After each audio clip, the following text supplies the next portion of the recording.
Hey guys, Hi. it's Cauliflower And Chris. and welcome to yet another edition of CholyChats.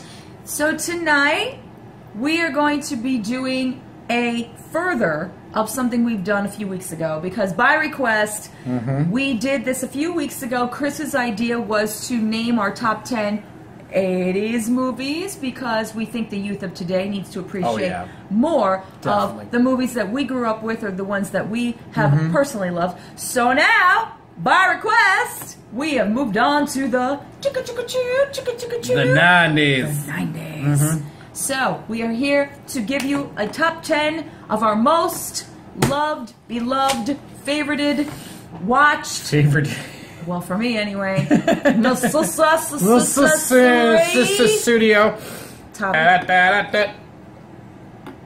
We're ready. All right, Pump let's up go. the. Oh, sorry. I kept on going with the flow. The music just happens. It just flows. Yeah. Okay. But we should do that. We should do a top something. Top something. It never ends at 10 for music, just so you know. Yeah. All right, so we've got a top 10. I've got mine here. Chris's is Val. Shall we start? Sure. Do you want to start? You want me to start? No, ladies first. I think the last time you started because it was your idea. So, my top 10, number 10 for 90s movies is Office Space. I believe you had my stapler. I believe you have my stapler. Okay, so for me, Office Space, it's like the pivotal. If you're stuck in any kind of a job, it is just a dead-end job. If you work in an office job that you hate, that you go to every day, and it's boring and repetitive, and just it's a mind-numbing venture for you. You need to rent Office Space because it just takes that whole thing and just blows it up, and it is so freaking funny, and it's so real. Like, it really is. It's not only that, I mean, it's obviously satire, but it really gets to you, because you think that you live this mundane life and you're going to this 9-to-5 job, and then you meet these characters, and yes, they exaggerate, but so I'm gonna need you to come in on Saturday. Yeah, I think so. And by the way, if you make me move my desk one more time, I'm going to blow up the building. I'm gonna set the building on fire. Now listen, I specifically said I wanted a Mai Tai. And you brought me a pina colada. And I said no, so I said no, so I'm a margarita.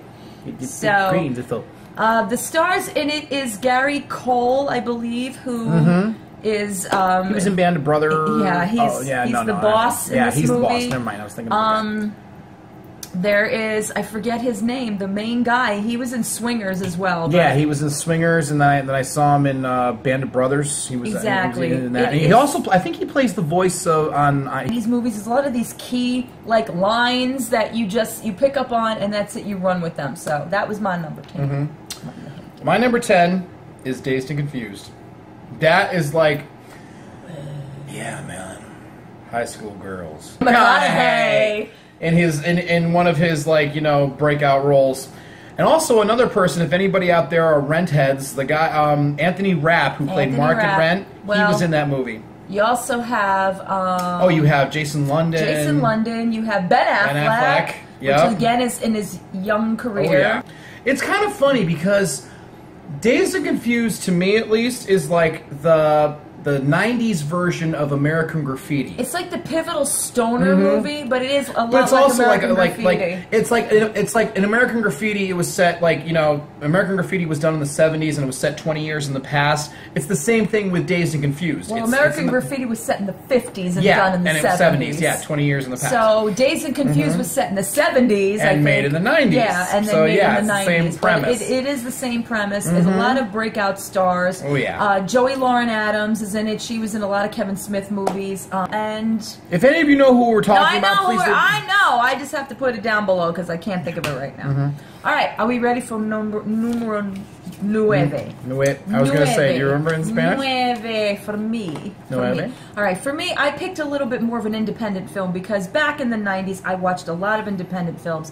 And this one actually blew up and was very popular. And it starred Kevin Spacey in American Beauty, which, for me, again, a lot of the movies in the 90s for me was like the growing transitional stuff. Like, you're in your 20s. Well, I was in my 20s.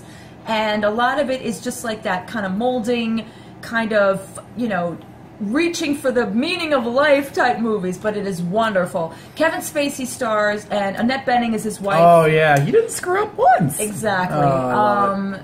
And then you have a couple, again, you have a ton of the female actresses that are really popular in these movies, and again, I can't, their names escape me, but his role in this whole thing, through the eyes of him, is just amazing, because he's obviously a very frustrated, very, doesn't like the mainstream, he gets tired and bored, and he has this obsession with one of his daughter's friends, and he's also starting to like work out, and like, you know, he meets the next door neighbor, and the next door neighbor is like a young guy who actually ends up dating his daughter, and he sells the father pie. It's hysterical. It's one of those transitional growing pain movies. It's well acted, it's well received, there's a lot of very deep topics in there.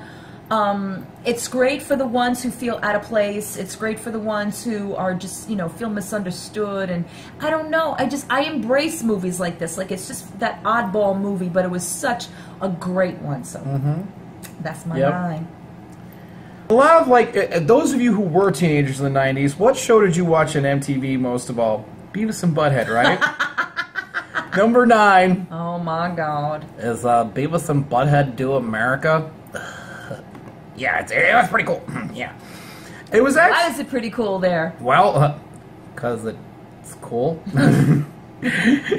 No, what it was... I catch you kids whacking I catch you kids whacking in my trailer again, I'm gonna hog tie it. God dang it. The 90s was all about Beavis animation. And Butthead. Yes, and all Beavis about and Beavis and Butthead Butthead was like at the pivotal top of that. Them and The Simpsons, as he said, through MTV. And I can remember many a late night watching just marathons of Beavis and Butthead. So when the movie came out, it was like a must-have. You had to go see you had to see it. As stupid, as mind-numbingly dumb as it is, it's just something that, you know what, you have to see it. I mean, you sit there for 2 hours, like almost an hour and a half, and it's like, okay, it was weird not seeing them do the music video thing, but it was like Mike Judge, who also did Office Space, by the way, did it very well. And a good portion of all of the dialogue in that film, Chris and I pretty much mutter to each other at least once a day.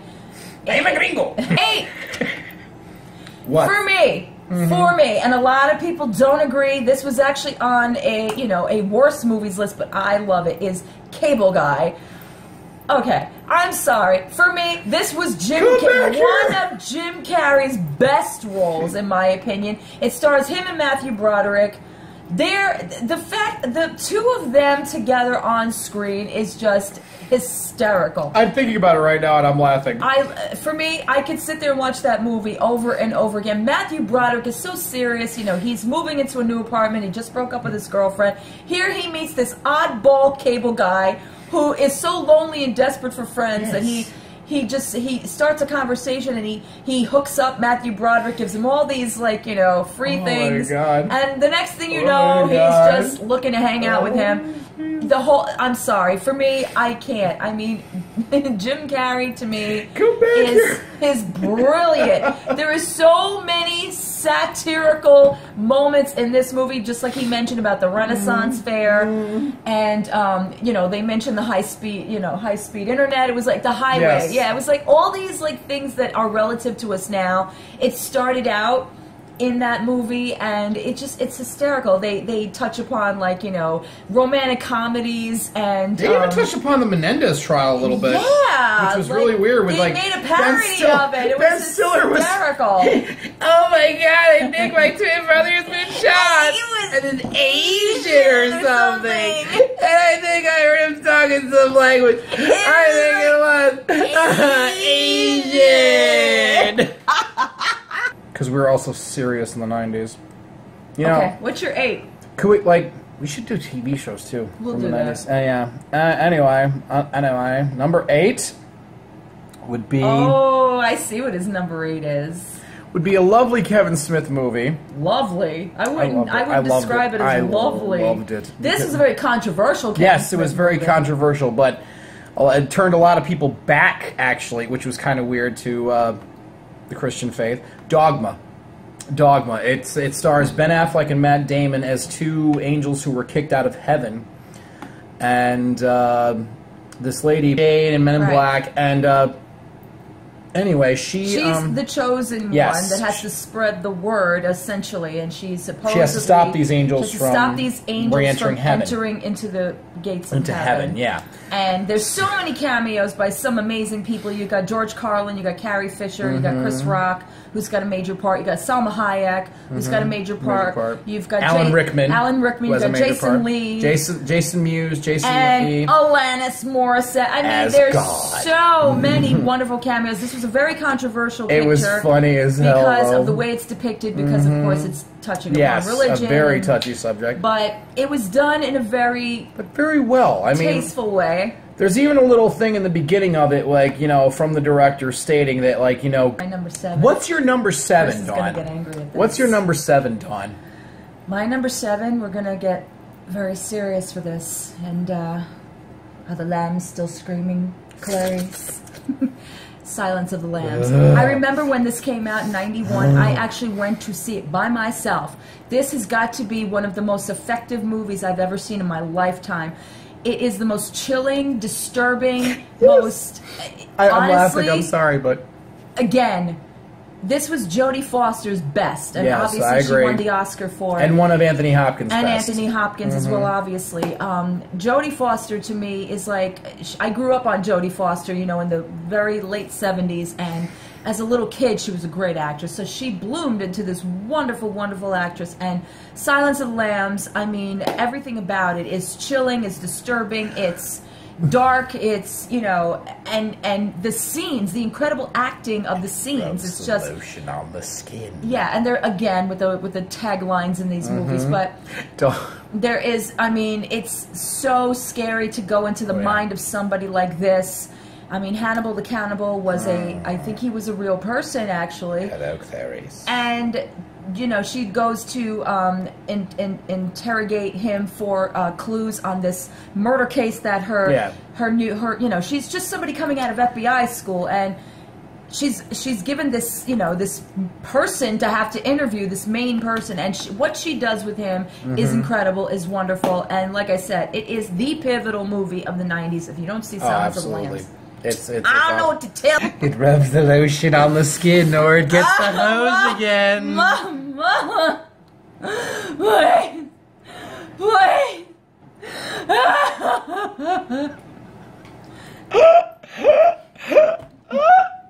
Okay, this is getting current. Okay. Compose. What's your number 7 there? Ooh! Ooh, Mrs. Doubtfire! Oh, yes, dearie. My number 7 is Mrs. Doubtfire.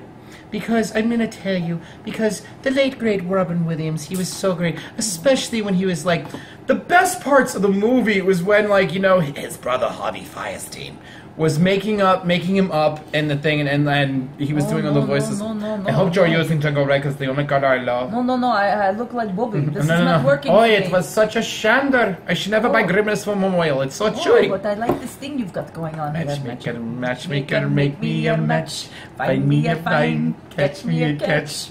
You cannot. Again, it's just it's a family movie, but even if you don't have a family, you could sit there and watch it and just cry and feel for this guy. I cry and then laugh your ass off as well. I love movies that do that whole thing where it's like you're laughing the entire way through, then you're crying, then you're laughing again, and it's just a feel-good movie. All right, what are we up to? I don't know. Oh, we're up to number 6.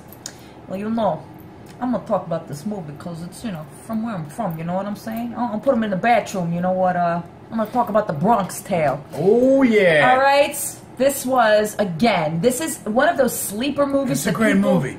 It was a great movie. You know, yes, there's Goodfellas, yes, there's Casino, yes, there's, Bronx Tale, come on. But A Bronx Tale for me tops them all. Again, we've got De Niro. This is De Niro. And he's a good guy in this, if you can believe it or not. Yeah. The bad guy in this is Chaz Palminteri. He is the leader, obviously, of a mafia gang, where Robert De Niro's son ends up being a part of, because he sort of grew up around it and he was, you know, working for them and inadvertently. And Robert De Niro's trying to keep his son on the straight and narrow, and he just kind of ends up with this gang. Yeah. And I love it. I just, again, I mean, it's from the old Bronx, so those of you that, you know, were there before me even, will remember, you know, the singing on the streets and the Italian neighborhoods, and, you know, it was segregated. It was a lot. There was segregation a lot back in those days, and 50s, yeah. They do go on, you know, they do talk about that. Well, they touch upon it. And there's so much great stuff in this movie. It's just music, acting. Yeah, acting. It's just such a wonderful, wonderful film. Every guy, if any guy has seen this movie, they'll remember The Test.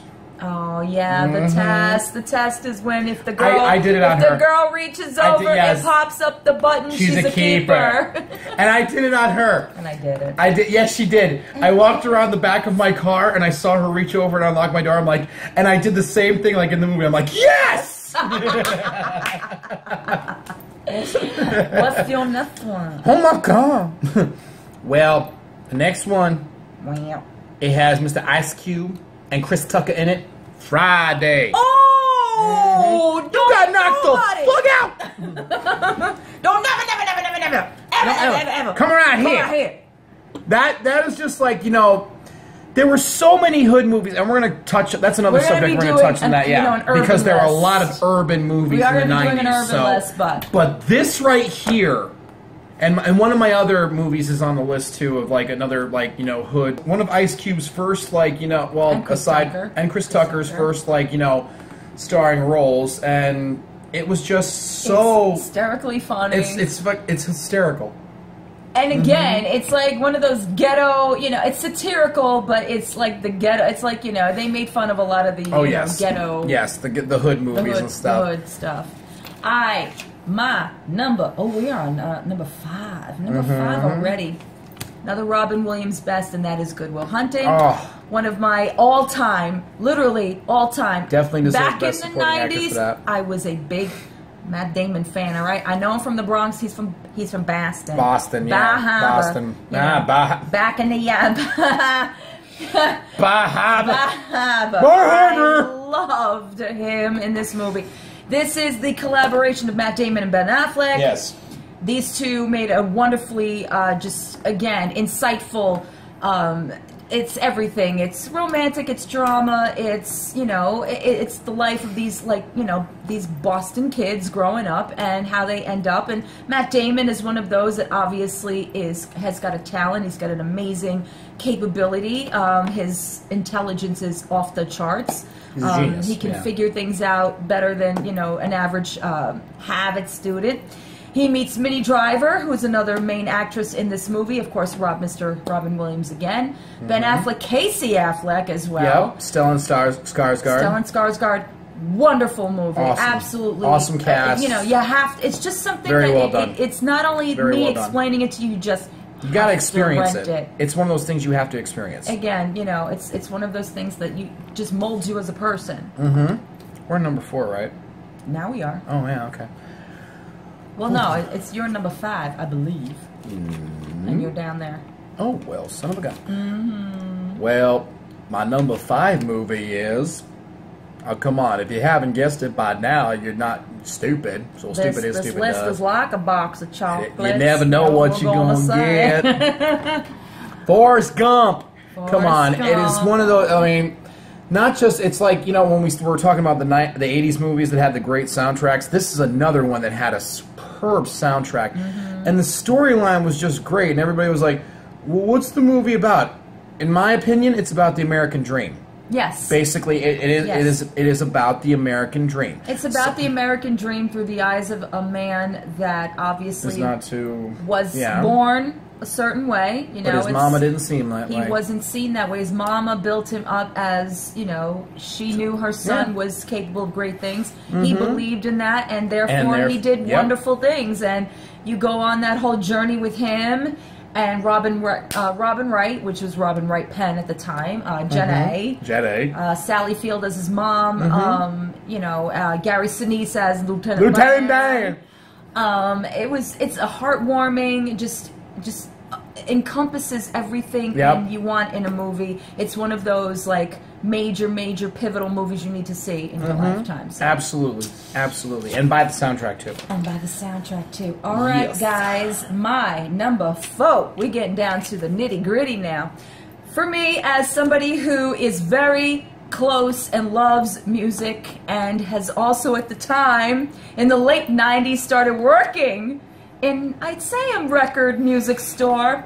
My number 4 is Empire Records. Oh, that's one of my favorites. It is, okay, for me, I was working at Borders at the time, and I was working in the music department, and there's so many relative things in that movie that I just identified with. I mean, I could identify with so many of the characters and their thought processes and like the way again with the daily mundane, you know, thing, and it's just again, it was about the establishment that basically was very beloved and, you know, treated not only as a workplace but like just a place where everybody dropped their life and did their thing, and it was being turned over to a corporate or a chain, and these kids were rebelling against it, and it's so much fun. Liv Tyler, you've got Robin Tunney, you've got oh my God, what is that other kid's name? I can't. There's so again. Is Jason London in that too? No, he's not. Oh, I thought he was. Never mind. But again, this is the soundtrack to that is fan-fucking-tastic, and that's my number 4. On to you. Oh, okay. I see his number 4. All right. Well, this is a great movie. I was only 11 years old when it came out. Oh, hush. But I loved it. The Fugitive with Harrison Ford. The man is, I mean, to me, there's nothing that man can do wrong. Oh, and Tommy Lee Jones as well. That's right. I think this one was better than the original. Oh, definitely. Than this TV series, absolutely. I think that it took the excitement and the drama and the what do you call the pursuit. Adrenaline of just when you see Harrison Ford, especially like the end part where he is like literally, you know, at the limit. It's either you know he succumbs. He's gonna expose this guy. It's amazing. It's amazing. The best part, like one of my favorite parts, is that like you know, Tommy Lee Jones and all them chase him down into like these sewer systems, and he gets up, he grabs Tommy's gun, and he's like, "I didn't kill my wife," and Tommy Lee Jones just stands up and says, "I don't care." It's perfect. I mean, Harrison Ford's just an amazing actor in general. So if you're really in me, and again, I never went. I love a lot of mainstream, but then I love the off mainstream, the ones that are not that popular. But this movie featured every actor I've ever loved in my entire lifetime.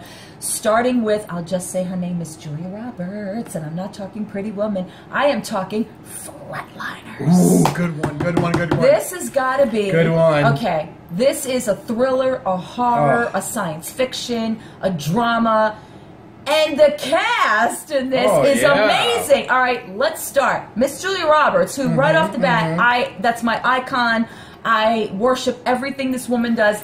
Every emotion she has in movies, I feel. I literally feel like her and I are like, I don't even know. Like there's some sort of cosmic kismet going. She cries, I cry. She gets upset, I get upset. I can't look at her. Like, I'm like, the minute she even laughs like her, which is kind of like, you know, weird. The minute she portrays or whatever she does, I'm right there.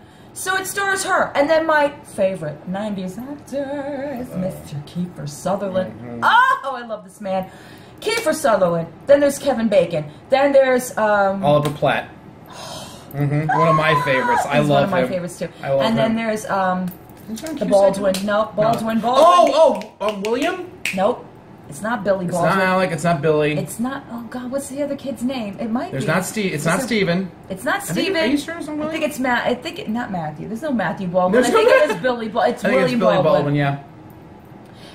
These are about four scientists. They are in college, and they decide. Well, Kiefer Sutherland decides that he wants to do this experiment about killing themselves and coming back, and seeing what's out there, like what's out there in their conscience. And what they end up doing is bringing all of their past demons to the forefront. And this it's movie, cool. It's so cool. It is so intense and so just like nonstop. Like it's so phenomenal. You don't understand. It's so phenomenal. Like I said, for me, I fell in love with Julia Roberts. Yes, Pretty Woman. Yes, Mystic Pizza. All my favorites. But this one just locked and sealed. That's it. Okay, my third one has some of the same actors that. Gary Oldman. No, not Gary Oldman. No. That's not until later. Oh. No, this third one. Oh, that one. Yeah, Dawn doesn't really like it, but I love it. It's the Three Musketeers. It's the one with. Oh, you lie, because you got something else written down. I do, but I'm taking. I you know what? Oh, never mind then. That's one of my favorites. There's two of my favorites. Mm-hmm. Yes, Kiefer Sutherland. And Oliver Platt. And Charlie Sheen. I like Chris O'Donnell. Yes, Charlie. The three of them, they had such great. I mean, such great chemistry. They worked up their humor bounced off each other so well. It was just. I mean, yeah, it's a Disney movie, but you know what? It's good. And Tim Curry's in it too. I mean, Tim Curry always plays the perfect villain. So, him as Cardinal Richelieu was... Two. We're at two. Two. All right. Well, if you didn't see that, we mentioned this director before. This is what put him on the map. This is, again, I've sat and watched this movie literally just multiple times in a row. When I was working back in Borders, it was like a consistent. Like, everybody came to my house just to watch this movie, and it is Clerks. Oh, yes, Mr. Kevin Smith. Again. He was in a pinnacle of the 90s. Again, working in retail, you have to, I could relate so much to this movie. Like, every line I think I've used. You're supposed to be here today. Every line in this movie I think I've used at least several thousand times. You know, I mean, it's two obviously just disgruntled convenience store employees that are... One is working at a video store. It's a shitty video store. Yeah, and the other one is working at this convenience store. And, of course, there's all these characters and people that they know in school. And the satire is hysterical. It's shot in black and white. It's a very low budget film. But again, it set the tone for Kevin Smith's amazing work, and And it also set the tone for two characters in that movie, Kevin Smith, Jay and Silent Bob. They were the 90s version of Cheech and Chong. Noise. He's smoking blunts. Who smokes the blunts? We smoke the blunts. Rolling fatty smoke. Let me get a nickel bag. $15, little man. Put that shit in my hand. If that money doesn't show, then you owe me, My jungle love, yeah. Oh, we. All right, that was later on, but anyway. Yeah, that was in Jay and Silent Bob Strike Back. Okay, right now, since Dawn said Clerks, I recommend every Kevin Smith movie to watch, except for Jersey Girl. Ugh. Yeah. That was terrible. Yeah. Mallrats. My runner-up to Clerks is Chasing Amy. Yes, that's a great one, too. All right, so, number two for you. Number two. This was a horror movie. See Me. See Me Now. It's Gary Oldman. Yes. Bram Stoker's Dracula. And I had to say it like... She loves when I say it like that, too. I get chills, literally. Dracula. This is one of my... This movie scared me so bad. And the thing is, it's not like, graphic as much. It's just more the psychological... It's macabre. Yes. The music, the element and the flow of which they do it. Another Anthony Hopkins movie from the 90s. He played Van Helsing.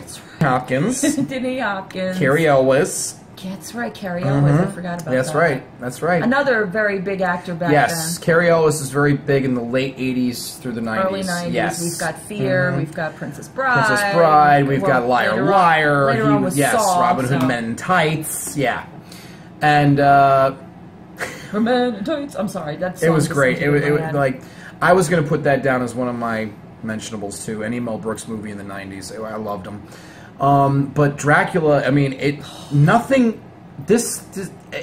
captured so much of the, if you've ever read the book, it captures so much of the essence of the book where, it's very deep, it's very dark, and it's just, Gary Oldman amazing. is, Gary Oldman, This was one of his breakout roles, and let me tell you, he couldn't have broke out any more harder. No way. He was the man in this movie. He was, and as I have so many. You know, the hard part about making this list up is I have so many others that I wanted to throw in there. I'm like, oh my god, this one, that one. I have so many honorable mentions.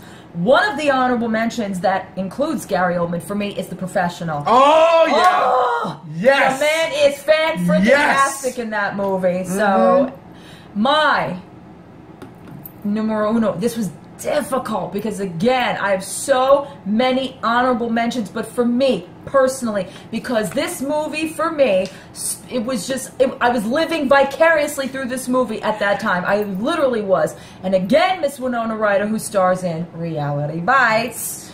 For me, everything about this movie, I was living through these characters. It was like my life was on screen. You got Ethan Hawke, Janine Garofalo, Steven Zahn, and again, it was just the pivotal.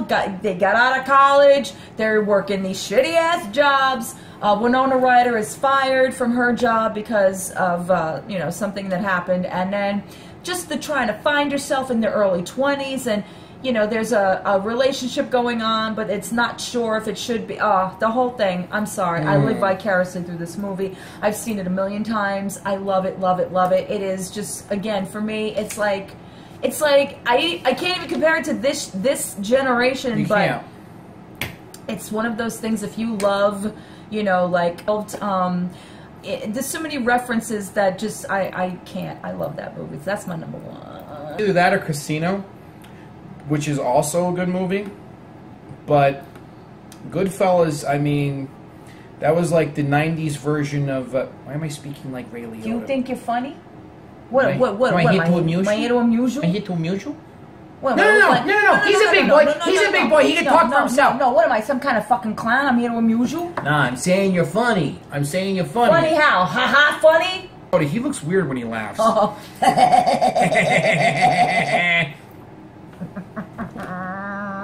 Anyway. So, we've almost gone on 40 minutes. Yes. We could probably go on and on. We have exhausted ourselves giving you all of these recommendations. But we hope you liked it. We hope you liked it. I know this one ran on a little long, but you guys did request this.